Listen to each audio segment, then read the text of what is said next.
Ja, we zijn druk bezig met de volgende single. Daar ben ik de Nederlandse tekst voor aan het schrijven. Het is een vertaling van een Amerikaans liedje. Wacht even hoor, een vertaling van een Amerikaans liedje. Ga je nu van het pad afstappen van de liedjes van je oude heer? Ja, dat was het plan, hè? Dat was het plan, hè? We gaan even, dit jaar was hij 25 jaar overleden. Dan gaan we even het naampje Nico Haak gaan we weer even opfrissen.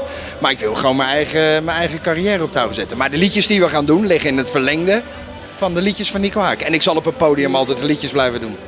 Maar oké, dan heb je nu een Engels liedje opgevist. Daar ga je een vertaling op maken. Welk liedje is dat? Of is dat nog... Nee, dat gaan we niet verklappen. Is dat zo'n gouden greep dat je daar bang bent voor kapers? Dat denk ik wel. Ik hou ook mijn hart vast dat ik er dadelijk net niet naast vis. Dus ik hou het angstvallig stil. Om dan toch weer het vissen achter het net erbij te halen. Ja, nou het is hier bijna vis hè, met het water hier. Loopt leeg hier binnen. Dus nee, daar zijn we druk mee bezig. Ik ben een Nederlandse tekst aan het schrijven samen met John, mijn kameraad en manager. En zijn we bijna mee klaar. En dan gaan we weer de studio in bij de gebroeders van Hoevelaak.